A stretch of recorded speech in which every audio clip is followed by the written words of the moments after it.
Ora viva, sejam todos bem-vindos a mais um episódio do nosso podcast Frequência Livre, espaço que dá vez e voz a temáticas que importam. Aqui falamos de tudo de forma clara, objetivas e sem filtro algum. Eu que vos falo, sou Gamirelson da Costa, já sabem que devem subscrever o canal, ativar o sino das notificações, deixar o vosso like, o comentário, sigam as nossas páginas no Instagram, a Go Studio, a minha página Gamirelson da Costa e a página do nosso podcast Frequência Livre e aqui no YouTube gostv.ao.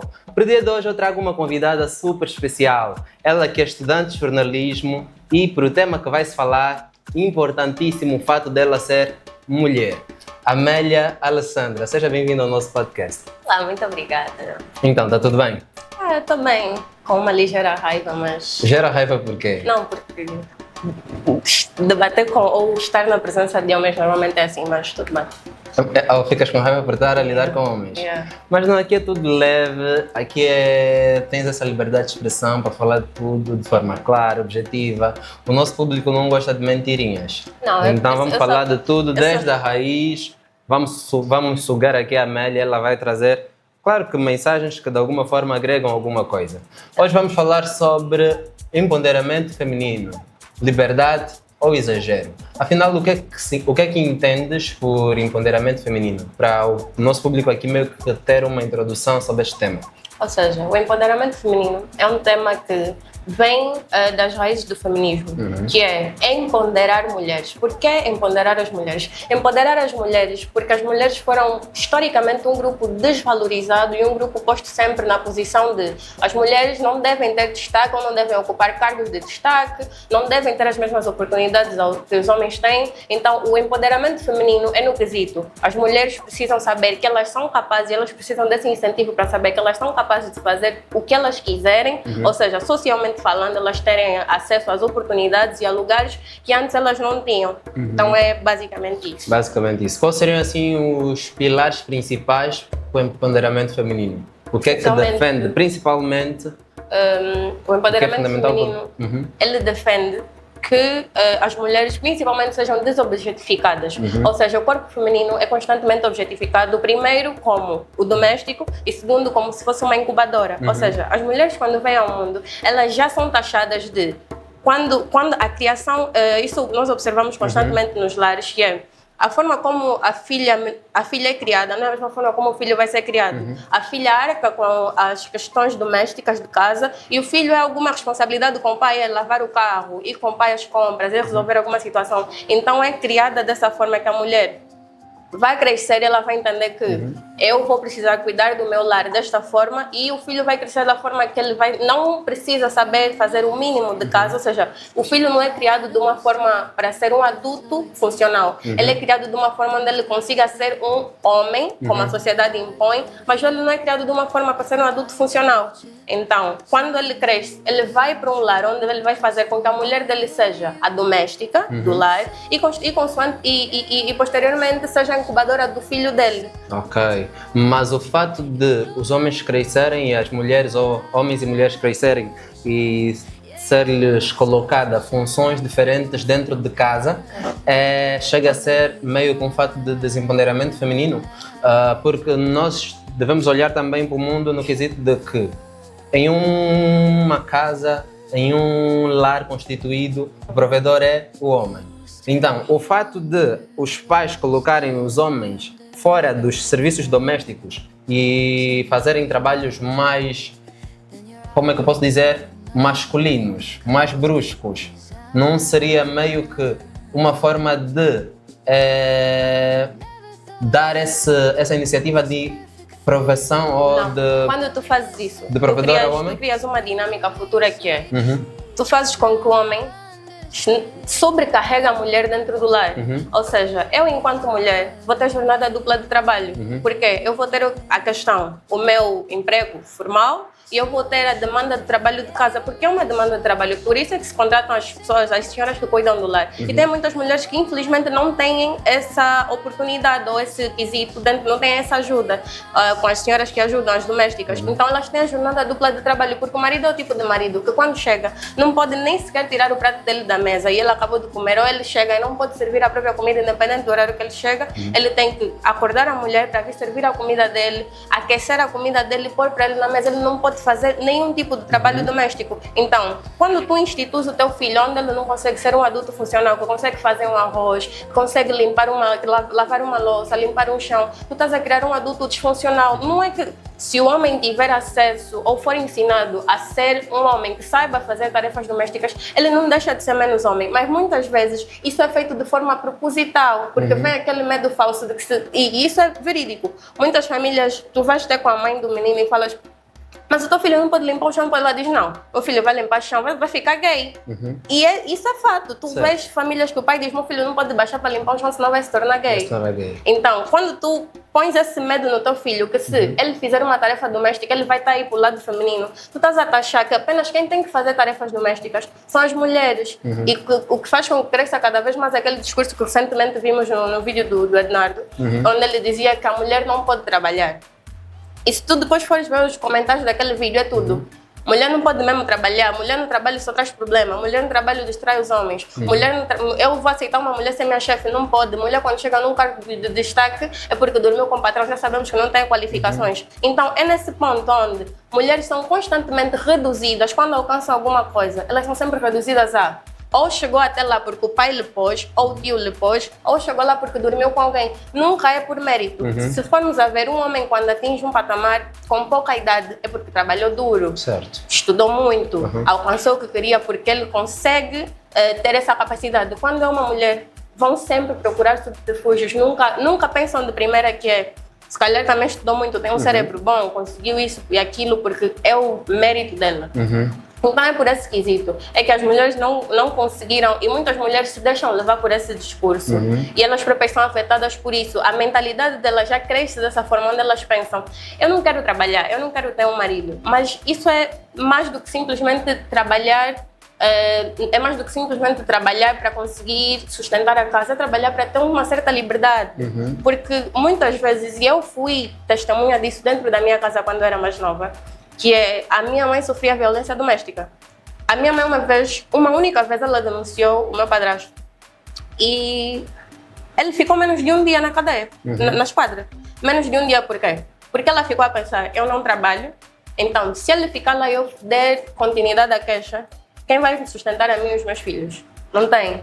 Por quê? Porque ela não pensou que precisa de uma certa liberdade para conseguir se desfazer de certos ciclos, para não passar por certas coisas. E, consequentemente, quando eu fui crescendo, essa foi a visão que eu fui obtendo, em parte, porque ela me passava muito que a mulher tem que ter as suas coisas, tem que fazer as suas coisas, tem que mostrar que consegue chegar a determinados lugares sem precisar de vender o teu corpo, de ter alguém na beca, de ter alguém que te sustente. O objetivo não é ser rival dos homens. O objetivo do empoderamento feminino não é ser: eu odeio os homens. Não, é entender que mulheres precisam do seu espaço e precisam do respeito, precisam da autonomia para fazer as suas coisas, precisam fazer com que outras mulheres também queiram fazer as suas coisas. Então, quando tu tens um vídeo e tu dizes: mulheres não deveriam trabalhar, eu não vou aceitar que a minha mulher seja submissa a outro homem, tu não estás a incentivar que as mulheres se sintam mais seguras a não trabalhar. Tu estás a perpetuar um legado onde as mulheres sempre vão ser supressas para conseguirem chegar a algum lugar, vão sempre ser submissas a outro homem. Outra pessoa. Ou seja, eu, mulher, não posso chegar a nenhum lado sem que tu, homens, permitas que eu chegue a esse patamar ou esse lugar. E o discurso era sempre o mesmo, que é: mãe, imagina que a mulher começa a trabalhar e depois como é que fica a criação dos filhos? Tu pões imediatamente na conta da mulher a criação dos filhos única e exclusivamente, que é: tu, homem, sais para trabalhar e voltas com o dinheiro e a mulher cuida dos teus filhos. E não tu queres alguém e vais te casar com alguém para amar, cuidar e respeitar, ou para ser a cuidadora do teu lar e a babá dos teus filhos. Porque automaticamente tu impões na mente das mulheres que é: tu te tornaste mãe dos meus filhos, logo tu, enquanto ser, já não existes. Só existe a mãe dos meus filhos. Mas são os homens que impõem essa teoria à cabeça das mulheres, ou são as mulheres que já vêm com essa ideia, essa ideologia? nas suas cabeças? Eu diria que é um pouco dos dois. Muitas mulheres já são criadas dessa forma. Certo. A criação que nós obtivemos das nossas avós, das nossas mães, é essa. Tanto é que às vezes tem mulheres que quando estão para se separar vão pedir conselhos à mãe, a mãe diz não se separa, já estás aí há muito tempo, o homem é mesmo assim, ela está a dizer, ele lhe bate, ele trai, ela diz não, o homem é mesmo assim, depois vai parar e não sei o que. Então é uma questão de criação, é uma questão da raiz. Ou certo. seja, o machismo estrutural que nós vivemos é tão forte e tem muita gente que pensa que o machismo só afeta e só se manifesta por homens. Não. Mulheres são afetadas e tem mulheres que são machistas. Certo. E tem mulheres que pisam em cima de outras mulheres com argumentos de que a mulher não pode fazer isso, a mulher não pode fazer isso, a mulher não pode fazer isso.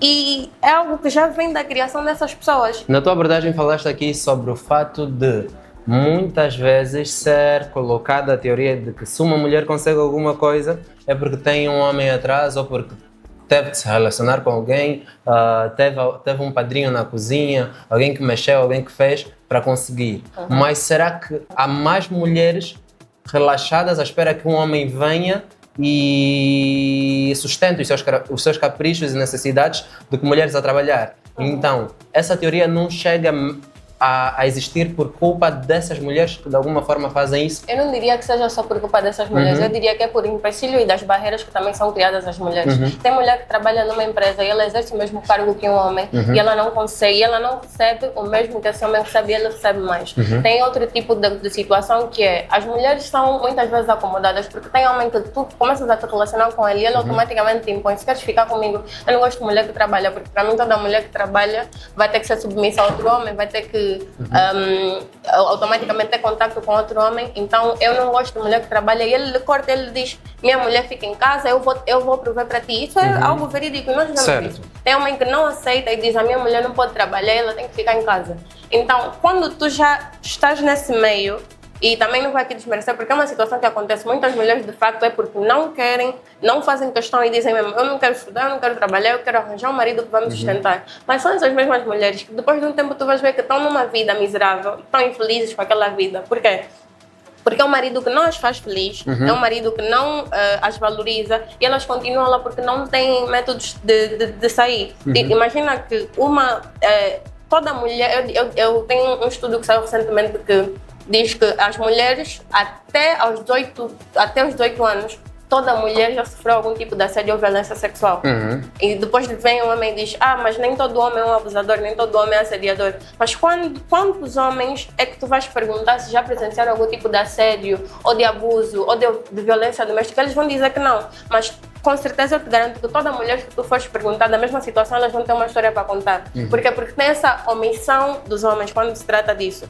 Tem os homens que observam essa situação e eles dizem, oi, não vou me meter, ele está a conquistar aí, ele está a fazer isso. Não vou me meter, isso é coisa dele, coisa de marido e mulher não se mete, coisa de namorado não se mete. Mas a omissão é uma forma de você perpetuar aquela coisa. É que nem nós dois estamos aqui e se tivesse um casal a lutar, o marido está a espancar a esposa e nós vamos dizer, não vamos nos meter, nós estamos adjacentes a essa situação e não queremos nos pôr nessa situação. Certo. Mas a mulher acaba por morrer porque o marido lhe espancou. Nós, por estarmos aqui e não termos feito nada para impedir com que essa mulher morresse, nós somos coniventes com a situação. Porque nós fomos omissos e fomos coniventes ao mesmo tempo. Por quê? Nós vimos a situação acontecer, nós podíamos ter feito alguma coisa. E como nós decidimos não fazer e decidimos que aquela situação não nos devia respeito, não era de nossa importância, então deixamos com que aquilo acontecesse. Mas não impediu que a mulher morresse e ela morreu. Quando a polícia veio recolher o depoimento, tu que estiveste aqui, pode levar também. Por quê? Porque tu viste alguém a morrer e o teu coração não bateu, ou a tua mente não foi são suficiente para te dizer levanta e faz alguma coisa. E nós vemos isso todos os dias. Tem mulheres que são espancadas na rua e ninguém faz nada. Quais seriam assim os avanços sociais e profissionais que seriam reflexos do empoderamento feminino? Eu diria que quando vemos cada vez mais a nível do mundo, mulheres em posição de destaque.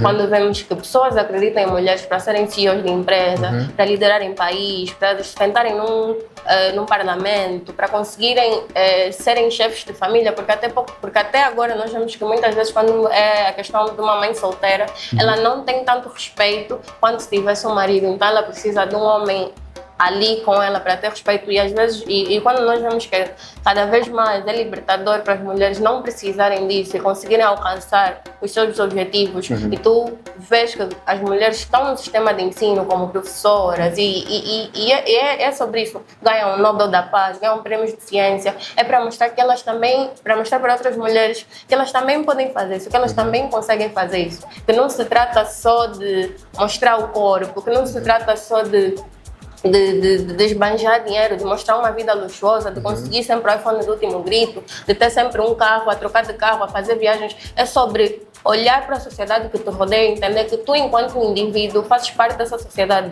Então, tu, enquanto mulher, o que é que podes fazer para outras mulheres que também estão nessa sociedade?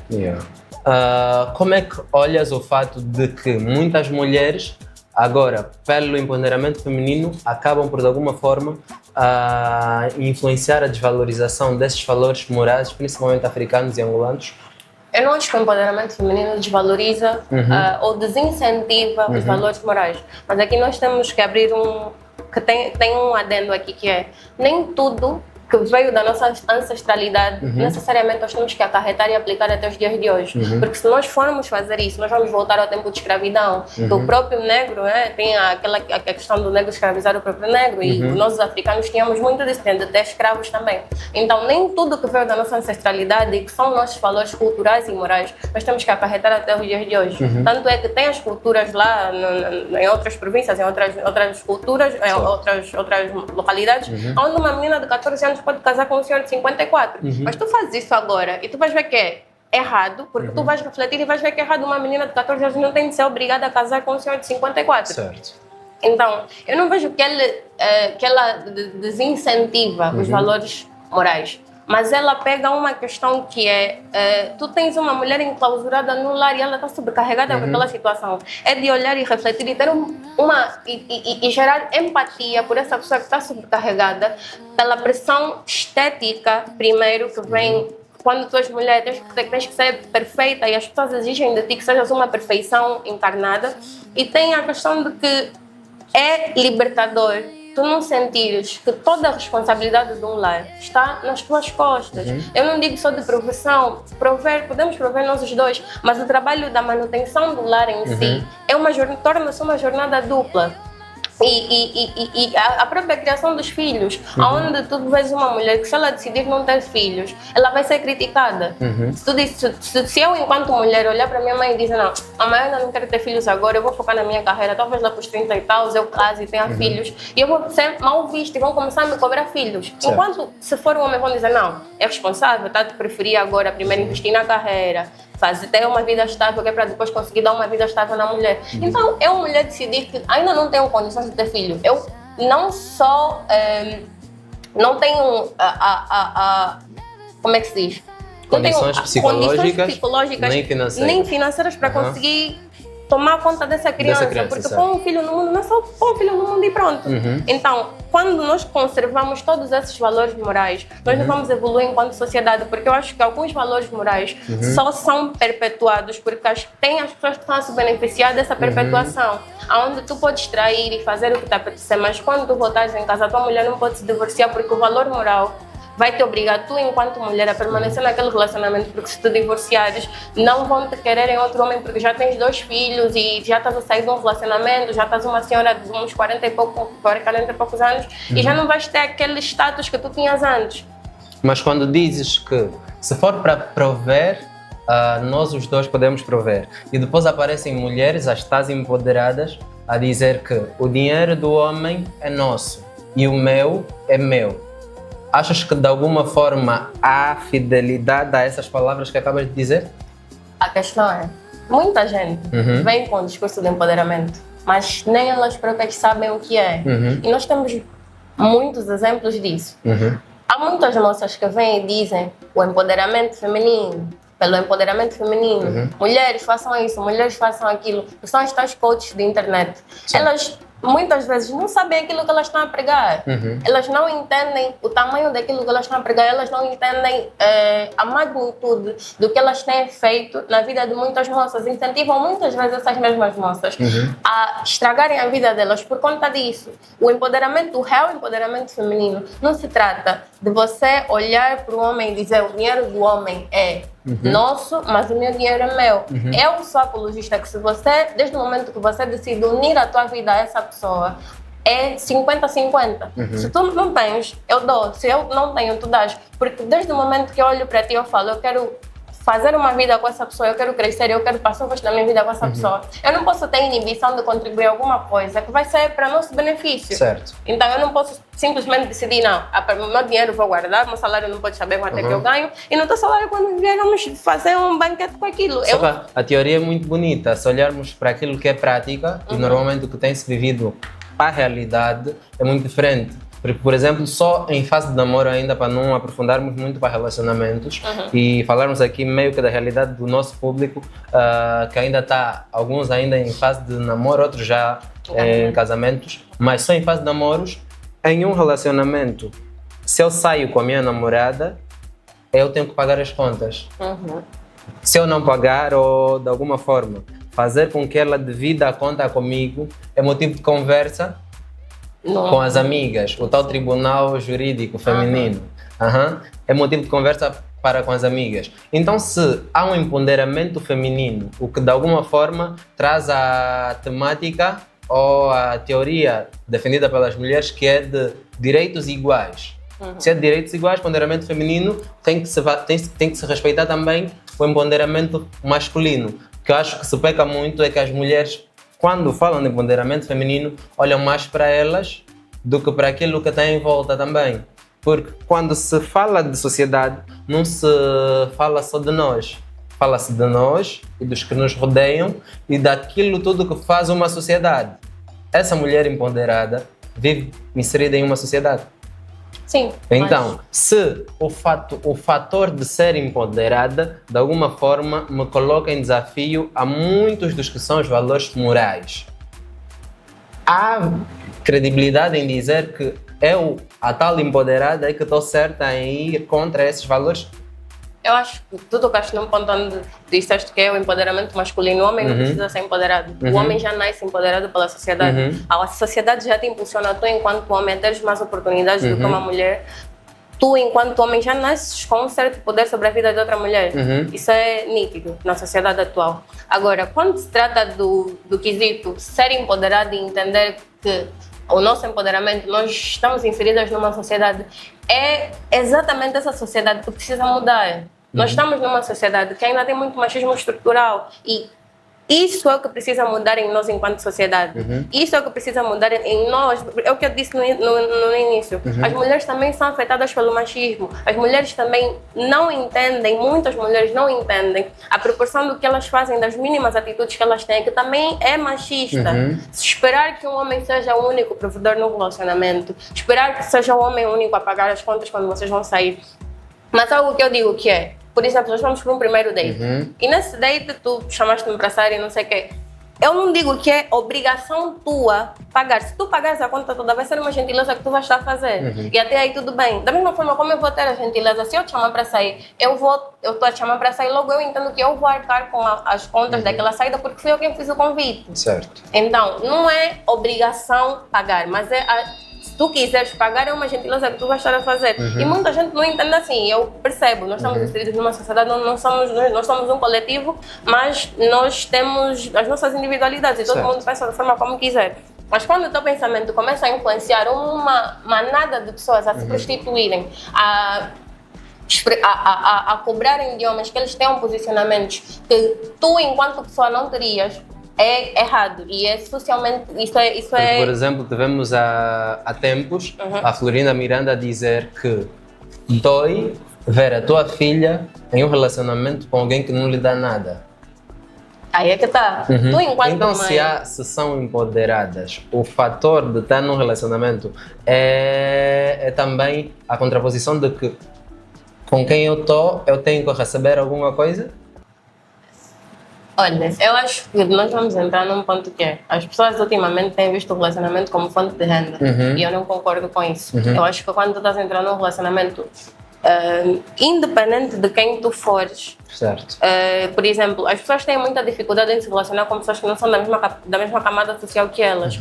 Primeiro porque E de forma, vais mesmo ter inconvenientes. Às vezes tu vais estar a falar de uma realidade que é a realidade que a pessoa não vive, vais te culpar por coisas que a pessoa está a viver e tu não tens como resolver, porque já são coisas da realidade dela e tu vais te sentir na obrigação de mudar a realidade dessa pessoa e muitas vezes não vais conseguir, vais te frustrar. Então, eu sou apologista que algumas vezes as pessoas têm que se relacionar com as pessoas da mesma camada social, porque isso não vai acontecer. Se tu já estás numa camada social onde a pessoa é de igual modo, onde a pessoa já está no mesmo lugar que tu, ela frequenta os mesmos lugares, ela tem as mesmas oportunidades. Então não vais ter esse inconveniente de estar num relacionamento a precisar que ele me mande saldo toda hora. Sempre, quando eu tenho fome, tenho que me comprar hambúrguer, pizza, não sei o quê. Então é isso. As pessoas vão num relacionamento à espera de ascender socialmente. Não vão no relacionamento porque eu gosto verdadeiramente do fulano e sinto que o fulano ia me fazer feliz. É porque não. O fulano já tem um carro, já trabalha, então acho que dá para namorar. E depois tentam se apaixonar no decorrer do relacionamento. Por isso é que tem muitas moças que depois começam a namorar porque a pessoa tem alguma coisa, mas depois tem um pequeno que também não tem nada e a pessoa que elas amam. Isso é uma realidade, infelizmente. Certo. E quando há uma maioria de mulheres a fazerem isso e a propagar esse tipo de discurso, esse tipo de atos, e depois quando há críticas a esse tipo de atos e quando porque tudo é consequência de alguma coisa. Sim. Quando há outras pessoas a dizerem que se a fulana conseguiu isso, é por causa disso, a fulana está nesse cargo porque fez isso, a culpa estaria a ser dessa pessoa que está a falar ou das mulheres que ficam a propagar esse tipo de dados que de alguma forma influencia quem está de fora? Eu diria que a culpa é de quem propaga. Toda e qualquer atitude que nós vemos que é um efeito manada, é a culpa de quem propaga. Se tem as pessoas que atualmente são viciadas em apostas, é porque tem pessoas que divulgam as casas de aposta. Tem pessoas que são viciadas em droga, porque tem as pessoas que vendem drogas. Então, toda e qualquer atitude que gera um efeito manada, a culpa é de quem propaga esse discurso. Quando tu ligas a tua câmera e tu fazes um discurso que tu sabes que vai alcançar milhares de jovens, pessoas que ainda não ascenderam socialmente, pessoas que ainda não têm nada e estão a começar do zero.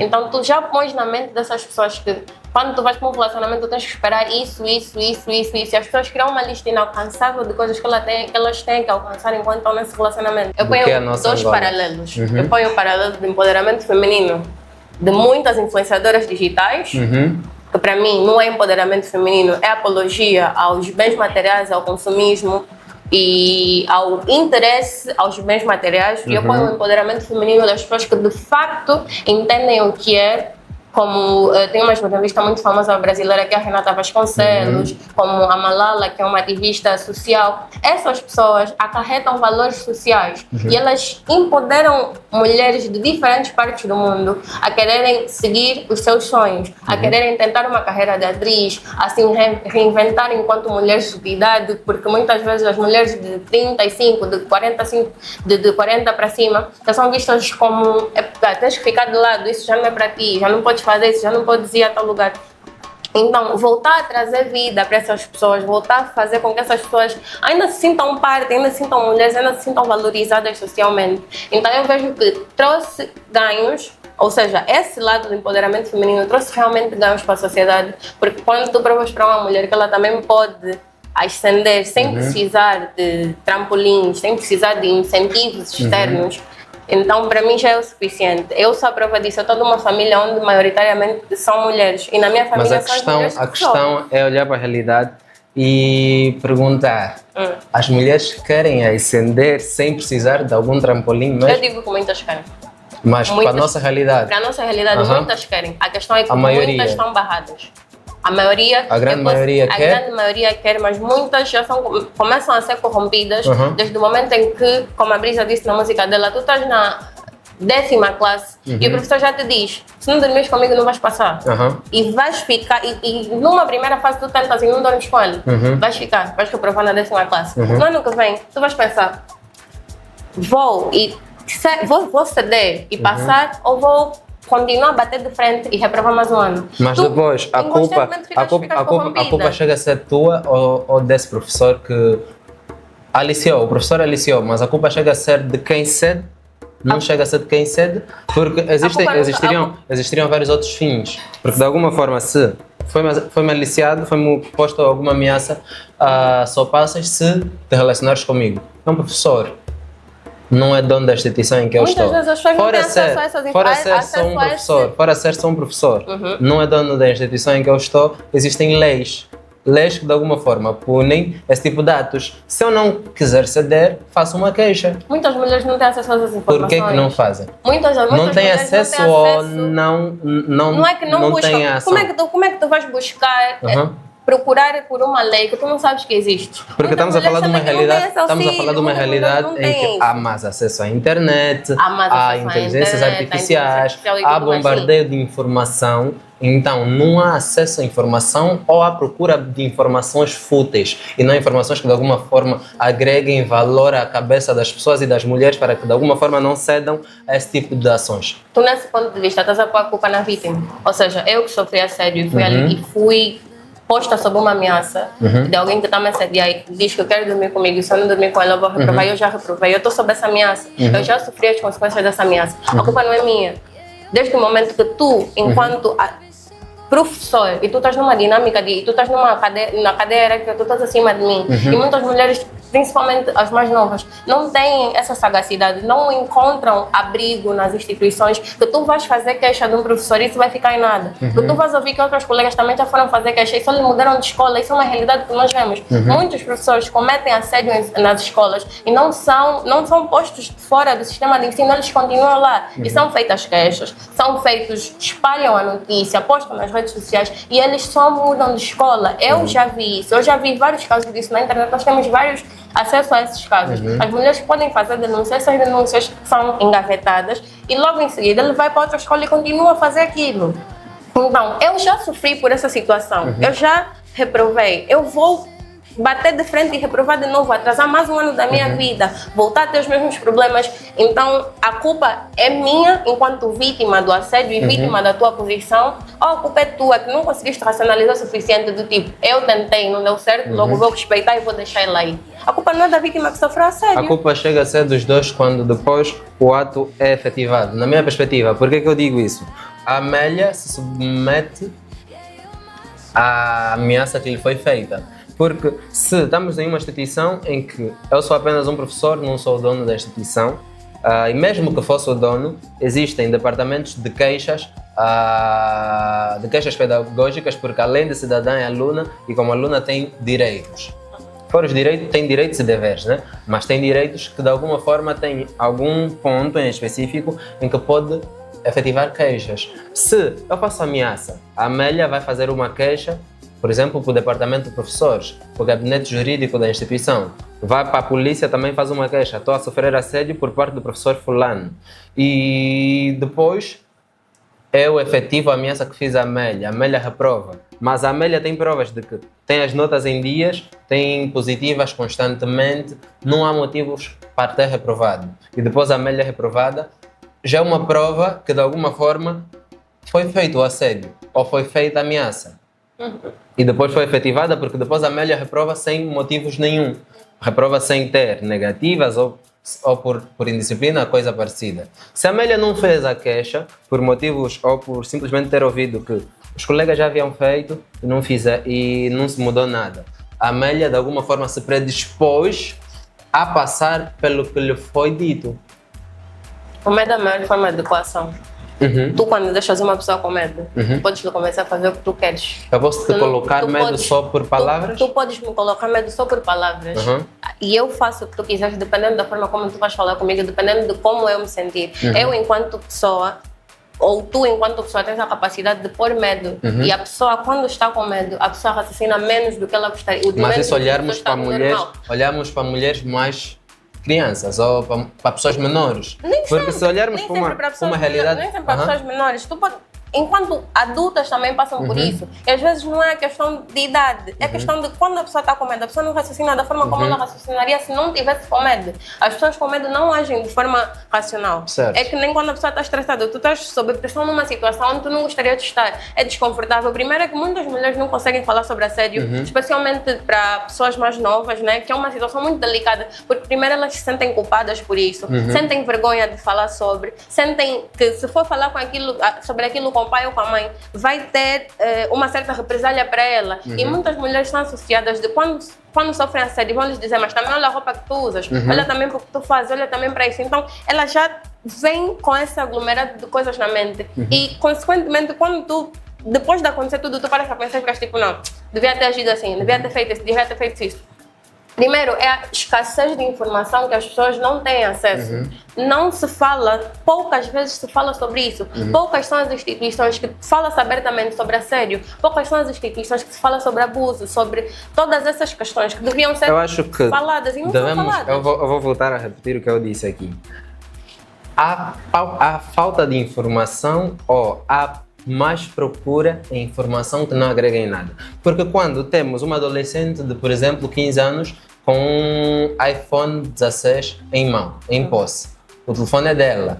Nesse telefone tem inteligência artificial, tem o ChatGPT, tem o TikTok, tem o Facebook, tem o Instagram, tem o Google e outras plataformas digitais. Há plataformas essas que têm um background vastos de informação. Mas essa pessoa prefere entrar para o TikTok e assistir dancinhas. Não. Essa pessoa prefere entrar para o TikTok ou para sites de conteúdos adultos e consumir esse tipo de conteúdo. Então, o erro está só nas instituições, que não deixam de ser culpadas porque também tinham que estar a promover tais informações. Mas o erro está só nas instituições ou também em nós que não temos interesse de ir atrás de informações de valor. Como é que tu vais atrás de uma informação que tu não sabes que existe? Tu és uma criança e tu estás a crescer num lar estás a ir para a escola, a igreja e tudo mais, e tu não sabes que aquela informação está disponível, que tu deverias te interessar por aquela informação. Tu não tens como ir atrás de alguma coisa que tu sabes que tu não sabes que existe. Ou seja, tu não tens acesso e a tua mente não vai raciocinar, tenho que pesquisar sobre aquela lei. Tu não sabes que aquela lei existe. Então, como é que eu vou me proteger e me blindar de informações quando eu não tenho meandros de como obtê-la?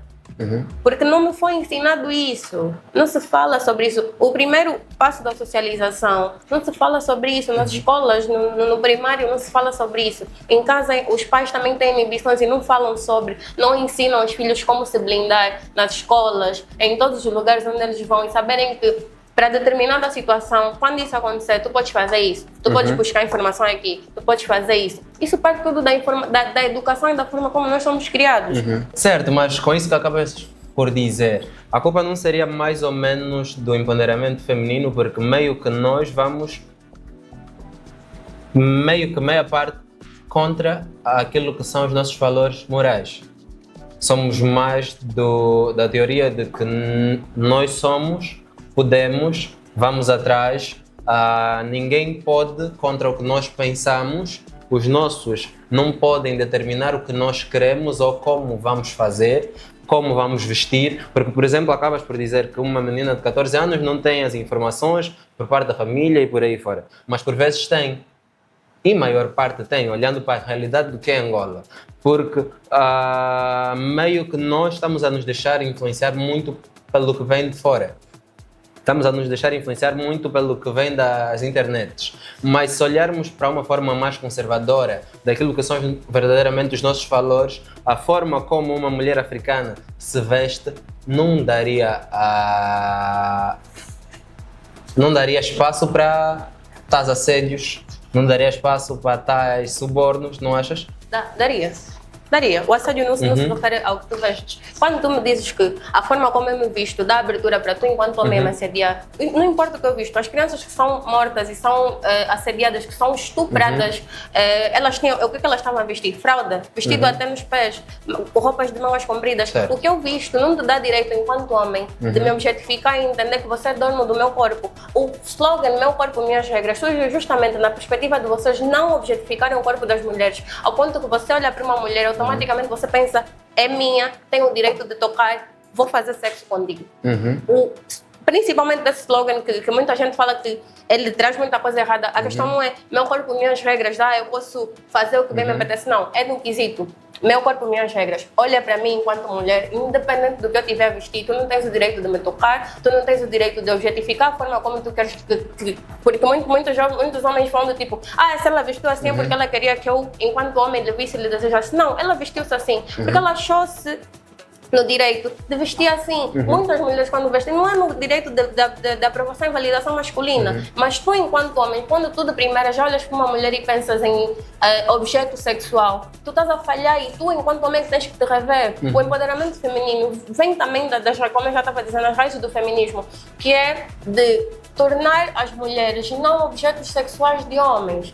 Então, quando tu já pões a mulher numa perspectiva de eu fiz isso contigo porque tu estavas a vestir isso, todo esse argumento cai por terra. Quando nós vemos abusadores sexuais, tem pornografia sexual, o que é que uma criança estava a vestir? Que te incentivou tu enquanto homem, aí lá ele estuprar, uma criança que usa fraldas, uma mulher acabou de dar à luz à filha na maternidade e a criança foi estuprada assim que veio ao mundo. Então, aquele fato que era completo, o corpo completo, as pernas completas, um serzinho pequeno que acabou de vir ao mundo, estava vestido, o que é que te instiga tu enquanto homem a ires lá e abusar da criança?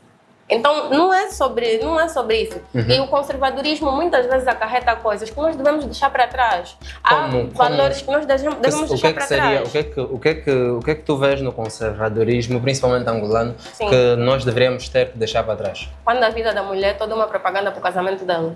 Toda a vida da mulher, tudo que a mulher faz antes de se casar parece como se fosse uma propaganda para o futuro marido dela.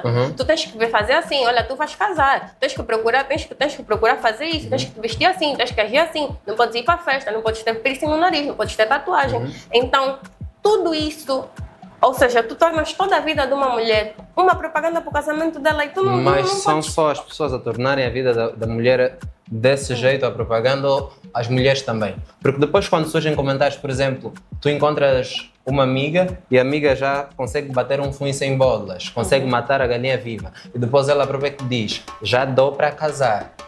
É o que eu estava a dizer. Esse tipo de informação, esse tipo de teoria vem simplesmente por parte da sociedade ou por parte das próprias mulheres também? É o que eu estava a dizer, o machismo afeta a mente das mulheres, o conservadorismo afeta a mente das mulheres. As nossas mães nos ensinam isso, as nossas avós ensinaram assim às nossas mães, as nossas bisavós ensinaram assim às nossas avós. Como tu não tens uma base sólida de alguma coisa que tu queres defender, tu facilmente vais ruir, facilmente vais voltar para aquilo que estavas a tentar sair, a tentar te desvincular, porque não tem como, tu vens daquilo e é algo geracional. As nossas mães e avós já viveram isso, já defendem isso. Sim, na visão que acabas agora por dizer, dizes que a frase meu corpo, minhas regras, e muita gente, é meio a forma como frisaste aqui o tema, meu corpo, minhas regras, e muita gente tenta dizer que traz muita coisa de errado, mas não. É o quesito de ser meu corpo, minha regra, o fato de não te dar o direito de me olhar como objeto simplesmente pela forma como me visto ou pela forma como me apresento. Mas o que se vê da realidade, e porque estamos aqui a falar de mulheres, empoderamento feminino é olhar para mulheres adultas principalmente e não para crianças, olhar para mulheres que vão para a internet, colocam roupas totalmente decotadas, se os mamilos não estão fora é a favor, porque são roupas que de alguma forma só tapam os mamilos e o resto dos seios estão expostos. São mulheres que colocam vestidos totalmente colados, abertos, de ponta do pescoço ao princípio da nádega e principalmente sem cueca ou coisa parecida. É mulheres que têm o corpo todo tatuado, mulheres que têm o piercing no nariz, 6 brincos na orelha, 3 brincos, 3 piercings no umbigo. Seriam essas as tais empoderadas que de alguma forma o homem pode olhar e simplesmente ter que respeitar desde a gênese e dizer que não, essa é a mulher certa para casar? Tu não conheces aquela mulher. Primeiro, o empoderamento feminino não trata sobre isso, mas ele tem alguns pontos que se fala sobre isso. O piercing que eu vou pôr no nariz não vai dignificar e não dignifica que não sou o piercing que eu tenho no nariz, se eu tenho uma tatuagem. Tu, enquanto homem, tu usas... Porque a questão aqui é só uma. Quando se fala de igualdade nas oportunidades e na forma como tu vais julgar, a forma como uma mulher é julgada, não é a forma como um homem é julgado. Como um homem é julgado, certo. Não é, então, por que que não é? Se nós dois somos pessoas e somos indivíduos que estamos numa sociedade, por que que eu, mulher, tenho que me manter o mais inalcançavelmente pura, ao ponto de ter sociedades que se exige que a mulher tenha de casar virgem, enquanto o homem, para se tornar digno, tem que dormir com várias mulheres e ele é aplaudido.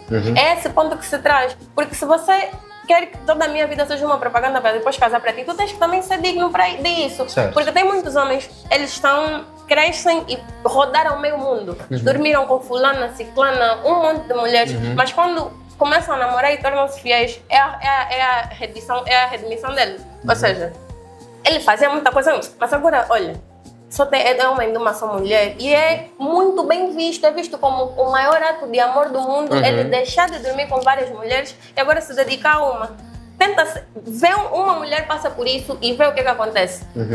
Nunca vai ser tratado assim. Com essa história que acabaste de contar, eu diria que vocês, mulheres, acabam por ser mais machistas do que os homens. Não. Por quê? Porque se um homem, presta atenção, porque se um homem entra para um relacionamento totalmente virgem, sem nenhum conhecimento no que tange a relações sexuais e posições e por aí fora, a própria mulher é a primeira a dizer que é frouxo, é fraco. Eu é que tinha que lhe dizer, fica assim, faz assim. Então, o problema do homem fazer chega a ser meio que primeiro por parte da pressão social que é colocada sobre o homem de ser o provedor e quem deve conduzir a relação, porque é isso que é apresentado ao homem, desde a sua nascença. E depois, o fato de a mulher ser a primeira a apontar o dedo quando o homem falhar, é que faz o homem fazer essas coisas. Então, a culpa acaba a ser do homem ou de quem o impulsiona a fazer isso? Quem perpetua o patriarcado é o homem, não é a mulher. Por que quem perpetua o patriarcado é o homem, não a mulher? Porque os homens é quem toma o poder. Quem coloca o homem no poder? Não são as mulheres quem colocam os homens no poder. Os homens se autocolocaram no poder e perpetuam esse poder até os dias de hoje. Por que os homens é que se colocaram no poder? Afirmas com certeza que os homens é que se colocaram no poder. Sim. Quando um relacionamento em que se diz que deve existir direitos iguais, eu é que tenho que te tirar da tua casa, tenho que pagar 10 cabeças de boi, 100 grátis de gasosa, um terreno com chinês lá dentro. Quem começou com isso? Quem, sabes é o homem quem? Sabes por que isso começa? Porque durante séculos a fio, as mulheres foram tidas como propriedade masculina. Até bem pouco tempo atrás, há uns 2 séculos atrás, tu, enquanto homem, poderias literalmente pagar ao meu pai em dinheiro e o meu pai assinaria um documento e ele ia me entregar. Certo. Ou seja, eu saí de posse do meu pai para a posse do meu marido. E isso foi o legado que se perpetuou. Tanto é que quando tu vais entregar as coisas do pedido, não ficam com a noiva, fica com quem? Com a família da noiva, e quem escreve a carta são os tios, não são as tias, são os tios e o pai da noiva quem vão escrever a carta e tu vais entregar os bens a essa pessoa. Então, não é a mulher quem perpetua isso, porque não vai ser, os bens não vão ser para ela. A família, o patriarcado dessa família é que vai perpetuar isso e vai trazendo isso de geração em geração.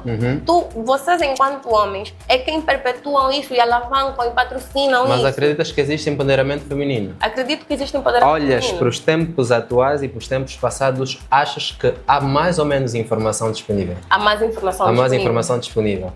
Há empoderamento feminino. Sim, mas infelizmente a informação ainda as não mulheres chega a todo que mundo. entram para um relacionamento em que o homem, de alguma forma, faz uma troca monetária com a família e depois essa mulher é entregue a esse relacionamento, a esse homem, dizem não? Mas a questão é que tu vais dizer não quando tu tens uma pressão da tua própria família e da sociedade. Elas se colocam no relacionamento simplesmente porque a família a família e a sociedade é quem obrigaram? Sim. Se a mulher é quem escolhe o homem. Muitas vezes não é questão disso. Olharmos para a realidade. Olhando para a realidade, muitas vezes não é questão de entrares para um relacionamento e, por exemplo, vais casar e não é pela pressão, é pela pressão social. Porque quando tu estás no meio e vais começar a ver fulano, e vão te dizer, não é que viste, só ir na casa, vão te dizer, tua vez, a família, vais na festa da família, vão te ver, tu és a única prima que não tem filho, o tio é que vai te falar, você tipo é embaca, você não faz filho. E essa pressão que se faz é o que faz com que a mulher depois vai casar. E não é que ela diz, não, amor, não precisas pagar. Tem pessoas que fazem isso e dizem, não, olha, amor, não tens condições para comprar isso tudo da carta. Não precisas dar. Se nem que for para a minha família não é um casamento, se eles não aceitarem, pegamos e vamos. São uma minoria, óbvio. Eu não posso tornar minoria aqui e tratar como se fosse geral, porque geralmente não é o que se vê. Mas ainda assim, isso é uma pressão social de que as mulheres têm que casar, e é o que tu disseste, o conservadorismo não se redimiu a nada. O conservadorismo reina sobre a nossa sociedade e maioritariamente reina sobre a nossa sociedade. Existe o empoderamento feminino, mas é uma minoria de pessoas que são abraçadas por ele. Há mais informação disponível, mas nem todos têm acesso a essa informação. Nós vivemos aqui em Luanda, nós pensamos que Luanda é Angola. Luanda não é Angola. Tem muita gente em outras províncias que não tem acesso à internet, tem muita gente que não tem acesso às leis, que nunca viu uma Constituição, que não sabe que tem essa lei que lhe protege, que tem isso aqui que pode lhe ajudar, que se ela fizer isso, pode conseguir isso. Não sabem. Por quê? Porque já crescem nesse meio, onde tu, para conseguir alguma coisa que seja na tua vida, tens que casar. E se não casares, não vais ter nada, não vais ter casa. E se não fizeres filho, pior, és excluída. És tratada, redimida a nada. Por quê? Não consegues procriar. O objetivo da mulher no mundo, muitos homens pensam e dizem isso, o objetivo da mulher no mundo é procriar, é dar continuidade à prole. Então, se eu já sou vista assim e eu não tenho acesso a essa informação, eu não sei, realmente há muita informação disponível. Há sites que ensinam, há pessoas que têm um discurso bom, que ajudam as mulheres nesse quesito, mas muitas mulheres não têm acesso. Algumas, de fato, fingir demência e fingir que não sabe, e não querer ir atrás, e não querer fazer esforço, mas muitas é realmente por falta de conhecimento.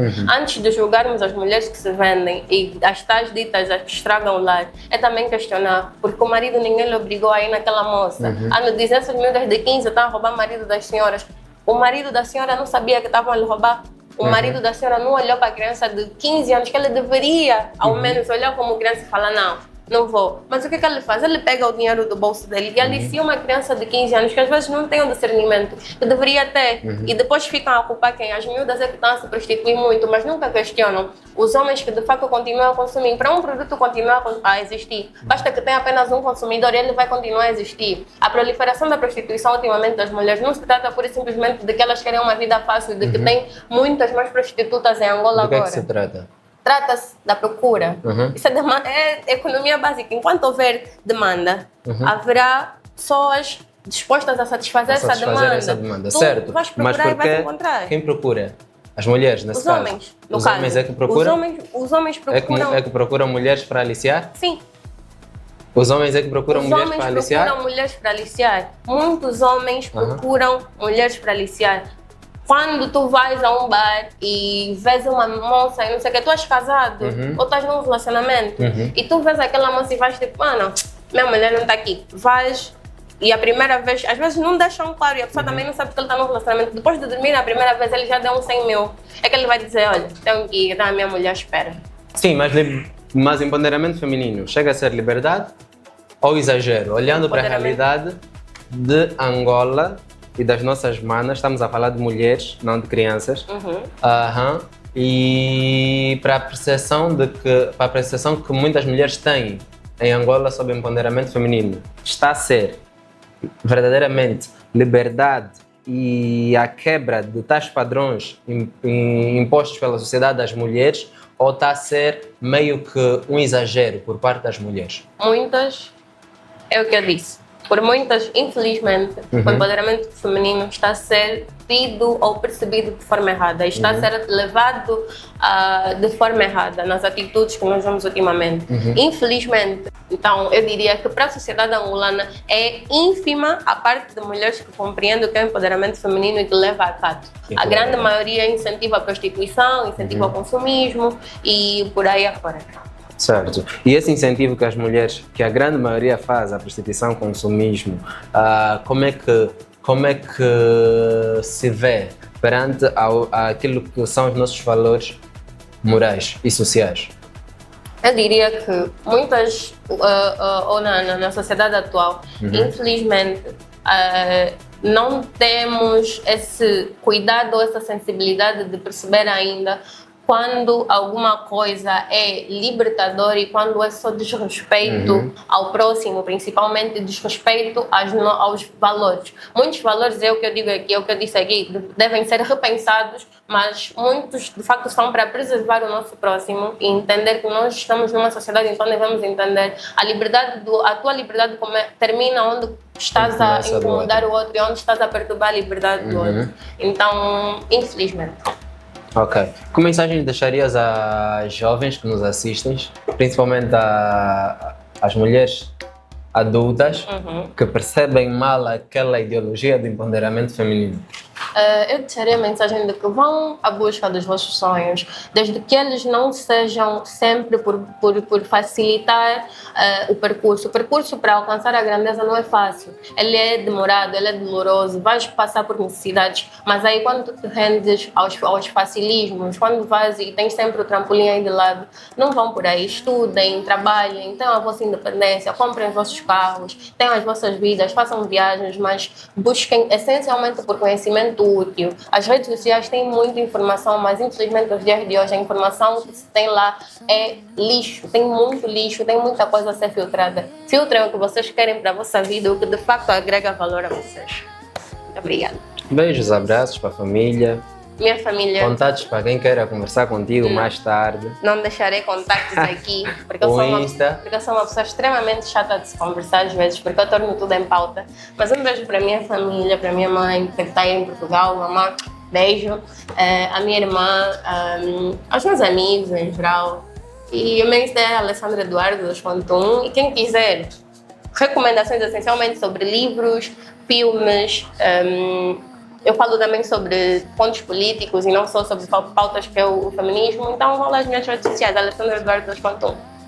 E foi mais um Frequência Livre com ela, Alessandra Eduardo, que esteve aqui a falar sobre empoderamento feminino, liberdade ou exagero. Ela que nos trouxe muito conteúdo interessante. Sei que vocês não vão querer perder outros episódios, então já subscrevam o canal, deixem aqui o like, o comentário do que acharam, o que é que vocês gostariam que se falasse aqui. Sigam-nos em todas as plataformas digitais, o Instagram da Ghost Studios, o Instagram do Frequência Livre. É o que vos falo, Gabrielson da Costa, em todas as plataformas digitais. Aqui o canal do YouTube da GhostTV.ao. Já sabem que o empoderamento feminino não é prostituição, não é facilitismo, não é ir atrás de papoites do arraso, é mesmo você lutar por si só e de alguma forma desenvolver a sociedade e influenciar quem vem depois de ti.